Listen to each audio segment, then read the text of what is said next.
얼마 전에 마음이 와닿는 한 글을 읽게 되었습니다. 지난주에 오프라 윈프리라고 하는 한 흑인 여성에 대해서 이야기를 나누었었는데, 이 오프라 윈프리의 자서전에 보게 되면 사명을 알 수 있는 네 가지의 방법이 있다고 합니다. 먼저 첫 번째는, 만일 내가 남들보다 더 가진 것이 있다면 그것은 축복이 아니라 사명이라고 합니다. 그리고 두 번째, 만일 내가 남들보다 더 아픈 상처가 있다면 그것은 고통이 아니라 사명이라고 합니다. 그리고 세 번째는, 만일 내가 남들보다 더 설레이는 일이 있다면 그것은 착각이 아니라 사명이라고 합니다. 그리고 네 번째는, 만일 내가 남들보다 더 부담이 되는 일이 있다면 그것은 강요가 아니라 사명이라고 합니다.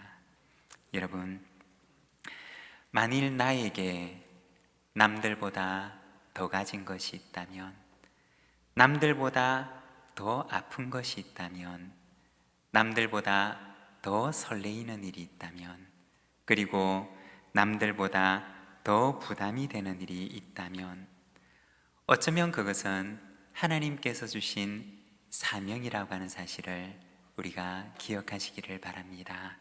그리고 가정에서, 일터에서, 우리가 살아가는 삶의 현장에서 하나님께서 나에게 주신 사명을 깨닫고, 그리고 그 주신 사명을 잘 감당하는 저와 여러분, 우리 부산진 모든 믿음의 가족들이 되시기를 바랍니다. 오늘은 우리가 여호수아 1장의 말씀을 함께 읽었습니다. 오늘은 이 말씀을 통해서 하나님의 백성 변혁이라고 하는 제목을 가지고 오늘 말씀을 함께 묵상하고자 합니다. 오늘 우리가 읽은 이 여호수아서의 말씀은 광야 생활을 마무리하고 이제 약속의 땅 앞에서 새롭게 펼쳐질 새로운 역사에 대해서 기록을 하고 있는 책입니다. 여호수아서 1장 1절의 말씀을 보게 되면, 여호와의 종 모세가 죽은 후에 라고 말씀을 하시면서 이 말씀이 언제 이스라엘 백성들에게 주어졌는지에 대해서 말씀을 하십니다. 유대 전성을 따라서 이것을 시간적인 순서대로 배열을 해보면, 이스라엘 백성들이 애굽에서 나온 지 제 40년째가 되는 해 5월 1일에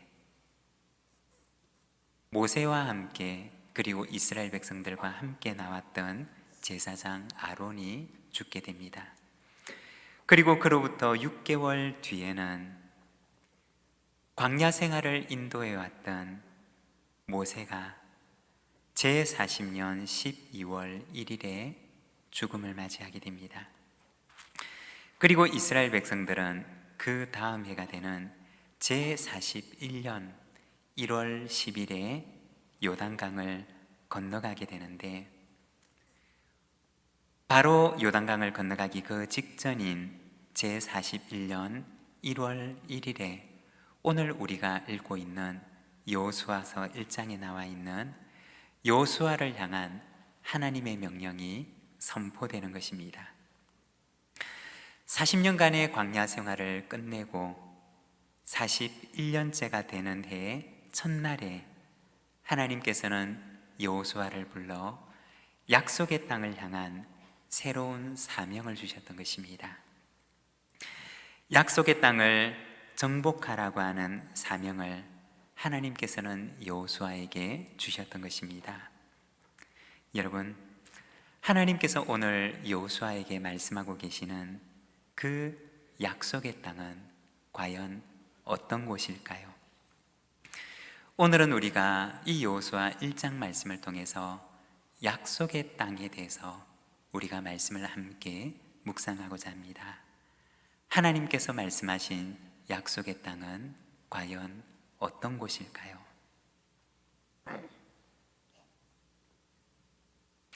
먼저 첫 번째, 그곳은 사명의 땅입니다. 오늘 우리가 읽었던 말씀 2절의 말씀을 우리가 자막을 보면서 함께 봉독하겠습니다. 내 종 모세가 죽었으니 이제 너는 이 모든 백성과 더불어 일어나 이 요단을 건너 내가 그들 곧 이스라엘 자손에게 주는 그 땅으로 가라. 여러분, 하나님께서 여호수아에게 말씀하고 계시는 약속의 땅이라고 하는 곳은 과연 어떤 곳일까요? 그곳은 바로 사명의 땅입니다. 방금 읽은 말씀 2절에 보면 하나님께서 여호수아에게 말씀하십니다. 이제 너는 이 모든 백성과 더불어 일어나 이 요단을 건너 내가 그들 곧 이스라엘 자손에게 주는 그 땅으로 가라. 언젠가 한번 언급을 했던 적이 있는데, 사명이라고 하는 뜻을 가진 영어 단어인 미션이라고 하는 말은 라틴어의 미시오라고 하는 단어에서 온 말입니다. 이 미시오라고 하는 말은 보내다 라고 하는 뜻을 가지고 있습니다. 오늘 말씀에 보면 하나님께서는 여호수아에게 너는 이스라엘 백성과 더불어 일어나 그 땅으로 가라고 말씀을 하십니다. 하나님께서 그들을 그 땅으로 보내시는 것입니다. 그냥 보내시는 것이 아니라 그들에게 사명을 주어서 그 땅으로 보내시는 것입니다. 여호수아서 1장 2절의 말씀은 여호수아를 향하여 주시는 하나님의 사명의 말씀입니다. 또한 여호수아와 함께 보냄을 받은 이스라엘 백성들에게 주시는 하나님의 사명의 말씀입니다. 가나안 땅은 어떤 곳일까요? 어쩌면 이스라엘 백성들은 광야에서 생활을 하면서 가나안 땅에만 들어가면 돼, 가나안 땅에만 들어가면 이 모든 고통이 끝나겠지라고 생각하면서 그들은 이 광야 여정의 종착역을 가나안이라고 생각을 했을런지도 모릅니다. 가나안에만 들어가기만 하면 모든 것이 끝나는 것으로 그들은 생각했을런지 모릅니다. 그러나 어떠하였을까요? 가나안 땅에만 들어가게 되면 정말 모든 것이 끝이 나는 것일까요? 젖과 꿀이 흐르는 가나안 땅에 들어가기만 되면 이제 그들이 해야 할 모든 일을 다 한 것일까요? 가나안 땅은 결코 이제는 할 일을 다 한, 거기만 들어가게 되면 모든 것이 끝나게 되는 할 일이 없는 땅이 아니었다는 것입니다. 그 땅에 들어가는 것 자체가 하나님께서 이스라엘 백성들을 인도해서 애굽에서 나오게 하신 목적이 아니었다는 것입니다. 하나님께서는 이스라엘 백성을 애굽에서 나오게 해서 애굽보다 더 풍요롭고 좋은 땅에서 그들을 편안하게 살도록 하기 위한 목적으로 그들을 그곳으로 인도하신 것이 아니라는 것입니다. 그곳은 어떤 곳이냐? 거기에만 들어가면 되는, 그리고 거기에서는 아무것도 할 일이 없고 그냥 풍요로운 것을 누리면 되는 그러한 곳이 아니라 그곳은 하나님께서 보내시는, 하나님께서 그들에게 맡기실 사명으로 가득한 땅이었다는 것입니다. 찬송가 574장에 보면 가슴마다 파도친다 라고 하는 찬양이 있는데, 그 찬양의 3절 가사를 보게 되면 이렇게 찬양을 합니다. 화산같이 타오르자 우리들의 젊은이, 폭포같이 줄기차자 우리들의 붉은 피, 할 일 많은 이 나라에 우리 태어났으니 복음 들고 앞장서서 충성되게 일하자. 우리 찬송가 574장 우리 3절의 찬양을 우리 같이 한번 찬양하도록 하겠습니다.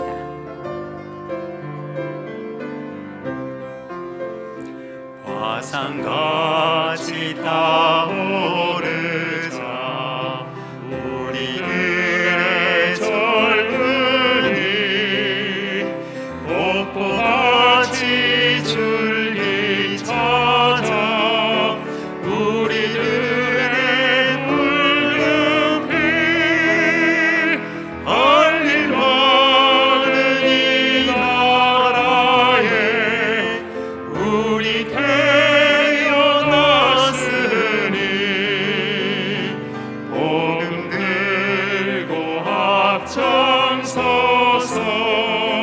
충성되게 일하자.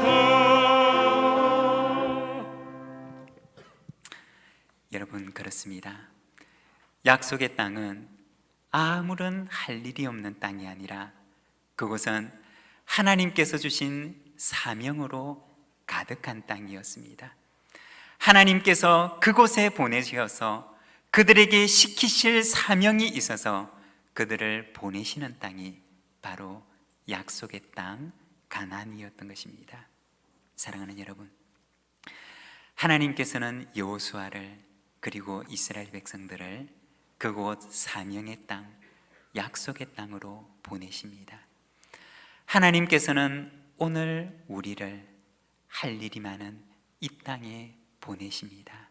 그리고 그곳에서 복음을 들고 힘차게 화산처럼 폭포처럼 그곳에서 일하라고 말씀을 하십니다. 사랑하는 여러분, 하나님께서 오늘 우리에게 맡기시는 사명을 들고 약속의 땅에서 힘차게 일하는 우리 모든 믿음의 가족들이 되시기를 바랍니다. 두 번째, 약속의 땅은 변혁의 땅입니다. 3절과 4절의 말씀을 우리가 함께 봉독하겠습니다.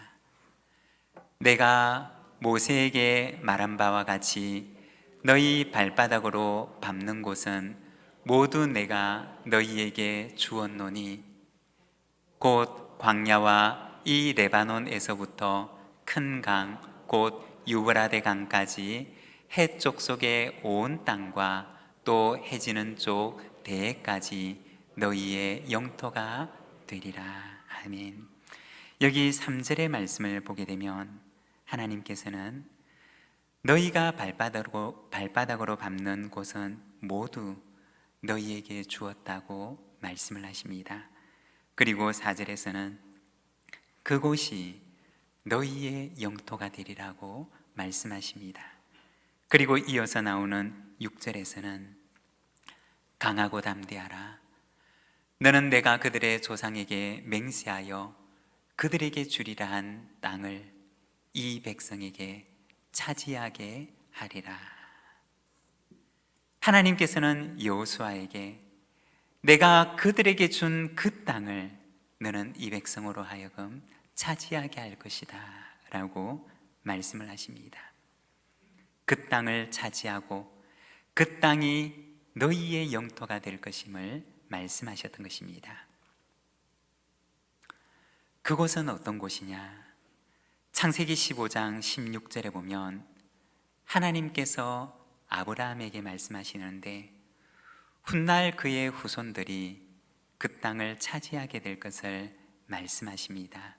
창세기 15장 16절의 말씀을 보게 되면 내 자손은 4대 만에 이 땅으로 돌아오리니 이는 아모리 족속의 죄악이 아직 가득 차지 아니함이니라 하시더니, 그곳은 어떤 곳이었느냐? 400년 전에 하나님께서 아브라함에게 말씀하시는데 이제 그들은 400년이 지난 오늘 바로 그 약속의 땅 가나안 앞에 서 있는 것입니다. 지금 그들의 눈앞에 펼쳐져 있는 그곳은 어떤 곳이었느냐?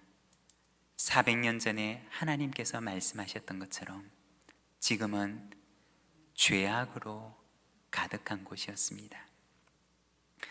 하나님을 알지 못하고 이 세상을 향한 창조주 하나님의 뜻을 전혀 이해하지 못하고 처음 사람을 지으셨을 때 그 아름다움과 소망을 잃어버린 하나님을 떠난 죄악으로 가득한 땅이었던 것입니다. 다른 말로 얘기를 하면 그곳은 변혁을 기다리고 있는 땅이었습니다. 변혁이라고 하는 말을 다른 말로 조금 더 성경적인 말로 표현을 하면 회복이라고 이야기를 할 수가 있습니다. 그곳은 바로 그 땅은 회복을 기다리고 있는 땅이었던 것입니다.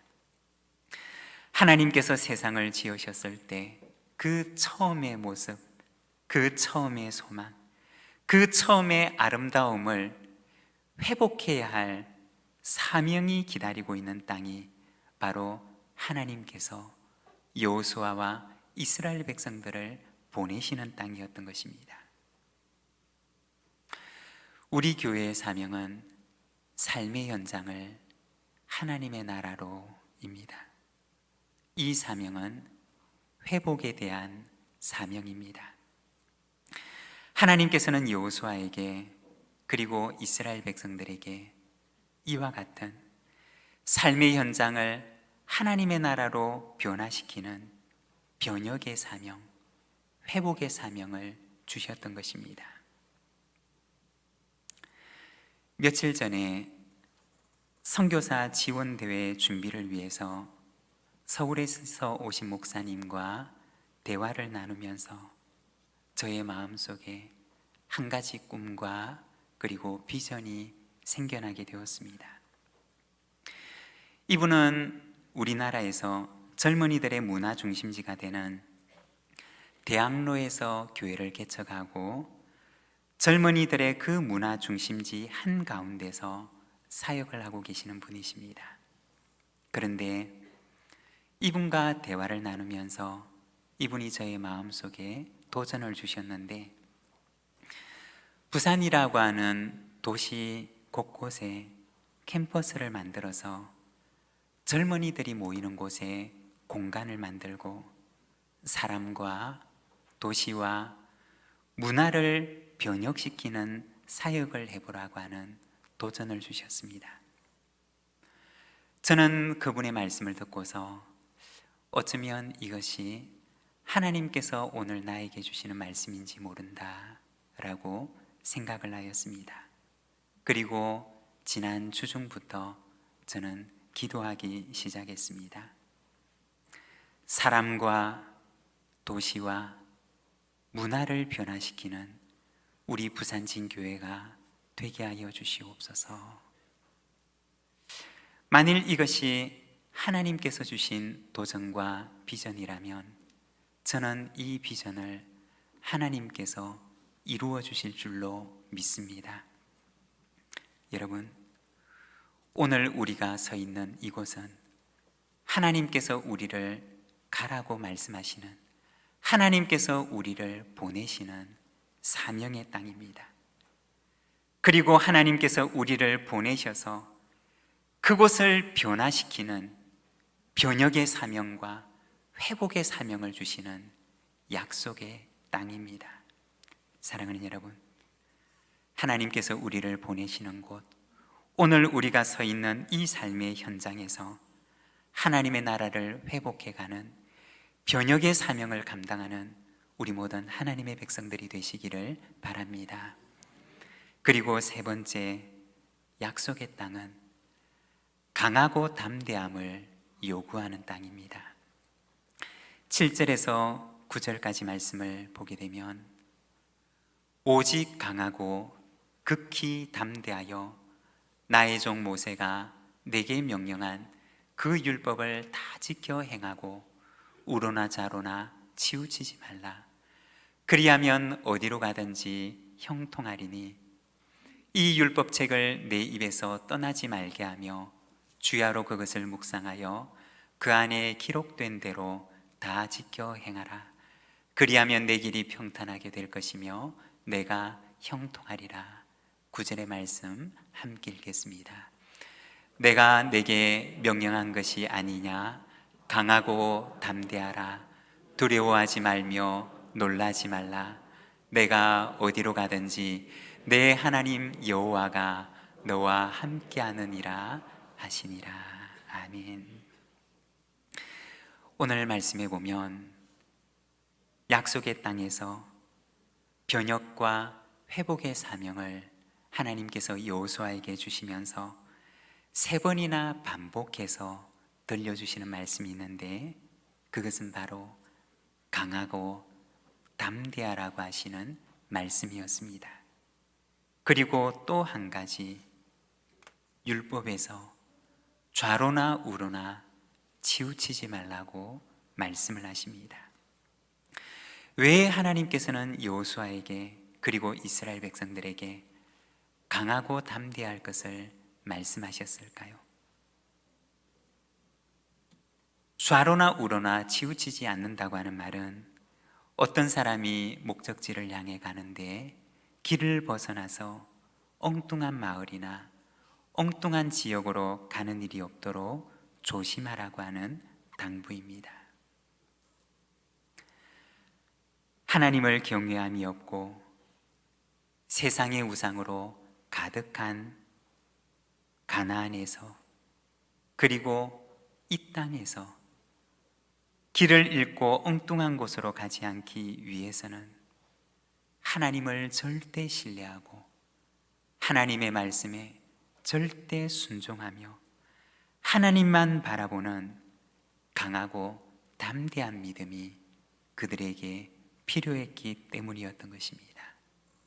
여러분, 하나님께서는 오늘도 우리를 약속의 땅으로 보내십니다. 그리고 오늘 우리에게도 동일하게 말씀하십니다. 변혁과 회복의 사명을 우리에게 맡기시며 말씀하십니다. 너는 강하고 담대하라. 내 하나님 여호와가 너와 함께 하느니라. 여러분, 약속의 땅은 하나님께서 우리를 보내시는 사명의 땅입니다. 그곳은 할 일이 없는 땅이 아니라 하나님께서 우리에게 시키실 사명으로 가득 넘쳐나는 사명의 땅입니다. 그리고 약속의 땅은 변혁의 땅입니다. 죄악으로 가득한 그곳을 하나님의 나라로 변화시켜 나가는, 회복시켜 나가는 변혁과 회복의 사명을 우리에게 위탁하시는 땅입니다. 그리고 그 약속의 땅은 강하고 담대하라고 하시는 하나님의 당부가 있는 땅입니다. 그리고 하나님께서는 또한 우리에게 약속하십니다. 내 하나님 여호와가 너와 함께 하느니라. 하나님께서 보내시는 우리의 삶의 현장에서 변혁과 회복의 사명을 감당하며 삶의 현장을 하나님의 나라로 만들어가는 우리 부산진 모든 믿음의 가족들이 되시기를 바랍니다. 오늘 우리에게 주신 말씀을 생각하며 우리가 함께 기도하기를 원합니다. 오늘 나에게 주신 말씀을 우리가 굳게 붙들고 그 말씀을 따라 살아갈 수 있는 힘을 주시옵소서. 우리 함께 기도하며 나가겠습니다.